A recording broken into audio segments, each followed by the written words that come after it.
In case you missed Captain Larry Taylor's parade celebration today, here's a look back at what happened this morning.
Oh, what a great parade there this morning into this afternoon.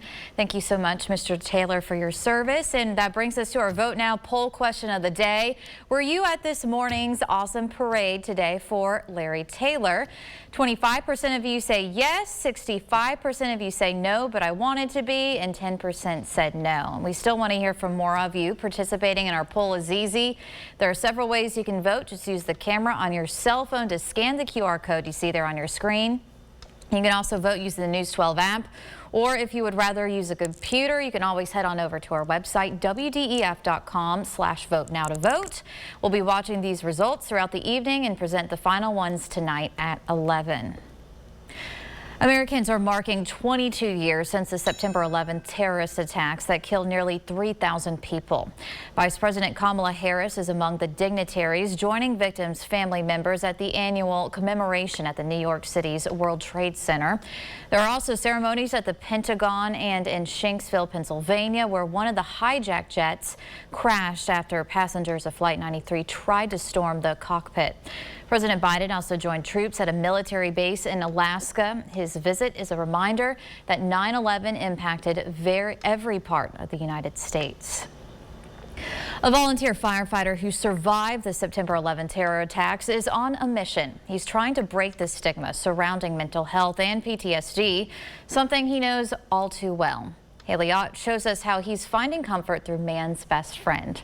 It's tonight's Health Watch. Rob Weisberg's service dog Chip is trained to recognize certain cues of post-traumatic stress disorder. When he sees them, he comes over and gives me a whack with his paw. And basically he's saying to me, come on, let's go for a walk, let's change it up, let's just get you in a different mindset. A volunteer firefighter who nearly lost his life during 9/11 while helping others, Weisberg has struggled with survivor's guilt and PTSD ever since. I had my suicide planned out. I just had to do it. According to federal research, roughly 1 in 3 first responders develops PTSD in the U.S., and first responders are nearly 10 times more likely to contemplate suicide than average Americans. Robert Masseri is the co-founder of Paws of War, the organization that trained Chip and other service dogs to work with first responders and veterans with PTSD. We help them by placing a dog with them to understand the balance and what this animal can do for them. Right down to sleeping next to you, waking you up when you have night terrors. Unless you have PTSD, you'll really never understand what it's like. And I tell people all the time, Paws of War provides a safe place for me to be me. Through Paws of War, Weisberg connected with others who knew exactly what he was going through. Earlier this year, he hiked the Appalachian Trail to raise money for the organization and to raise awareness of PTSD. Break the stigma, okay? Get people comfortable with the idea of saying, I'm having a problem, I'm gonna get help. Now, Weisberg is moving forward with new hope for the future and a friend by his side.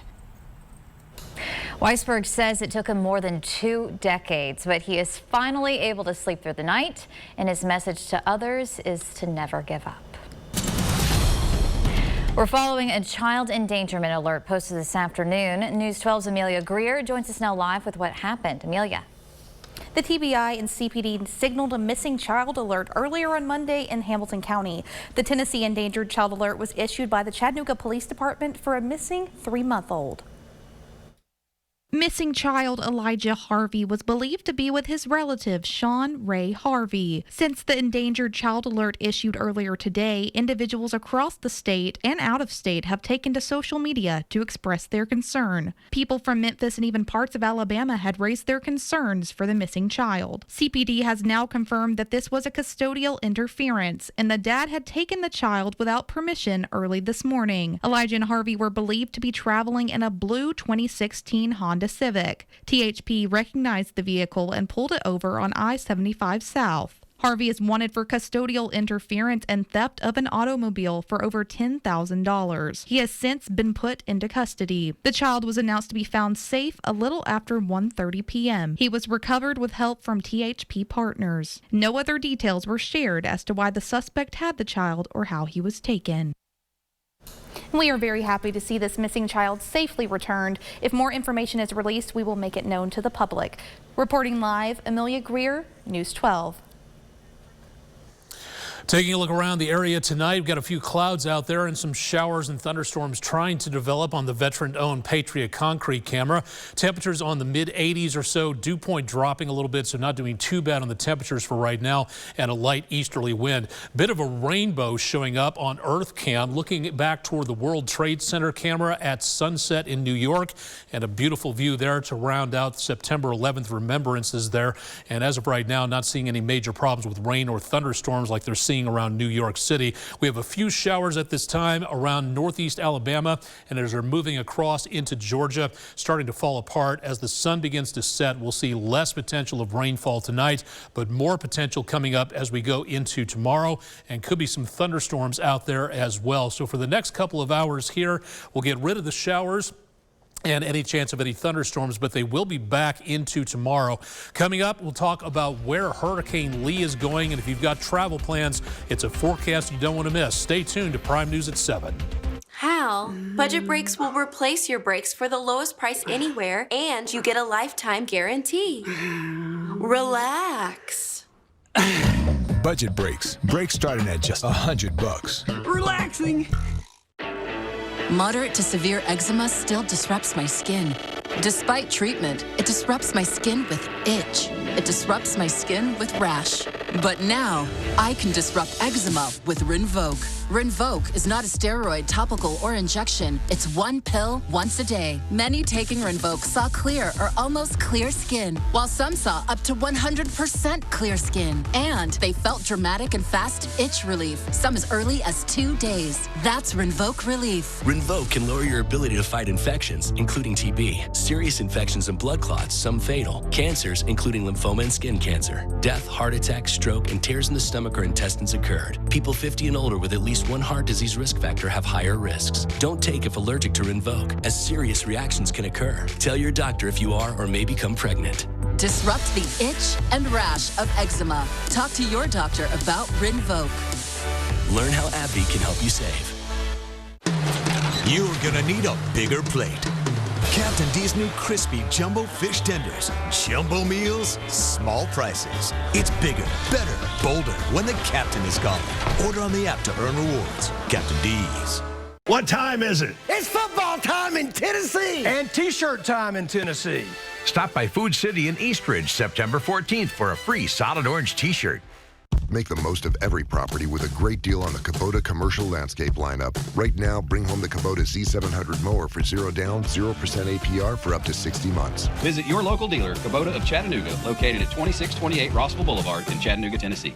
Alignment. At Budget Brakes, we use the best alignment equipment to straighten out your steering for the best price in town. Visit budgetbrakes.com. Brakes starting at just $100. Alignment starting at $59.99. Closed captioning by Johnson Audiology. Professional, affordable, local. Prime News at 7. This is the place for the Tennessee Valley and North Georgia's only live local news at 7. A natural disaster can strike at any time, and we've had our share of those here in the Chattanooga area. Being prepared for such an event is important, but a recent survey indicates one segment of our society is not prepared. News 12's Dave Staley explains in tonight's More the Story. More to the story with Staley, brought to you by TVFCU. A disaster can strike at any time. Hurricanes, floods, wildfires, they can be life-taking. Certainly life-changing. However, a recent survey by AARP shows that one segment of our society is vastly unprepared for a catastrophic event. Older adults. Less than one-third surveyed have an emergency plan, but there are reasons for that. The reality is that 1 out of 5 older Americans is isolated. People tend to age in place in their homes, but in many cases they're far from the kind of help and resources that they may need in a moment of crisis. And then many older people have mobility and medical concerns that make it a little bit more challenging. One of the problems for our seniors is the world of tech. That survey indicates only 1 in 10 older people have embraced the modern tools of technology. For example, 57% of our seniors do not have an emergency charger for a mobile device. However, experts say things are getting a little bit better. And we're finding that older folks are now understanding when you adopt these technology tools that they're super powerful for solving simple problems. So, just as a simple example, making sure that your documents are backed up into the cloud on your phone, you can be prepared. The survey shows that older people regarding this subject are more vulnerable than one might initially believe. Experts say caregivers and family are very important in helping the elderly get up to speed with preparedness and finding the right place for information. We've set up a quiz that just takes a few minutes to complete, and the quiz will help direct you to the resources that are most appropriate for you. FEMA and the Red Cross are usually good places to start. We have links to them right from that website to save you time, and that's the best place to get started. AARP says the ultimate goal is to get our seniors fully on board with being prepared. So when disaster strikes, everybody has a plan. Dave Staley, News 12.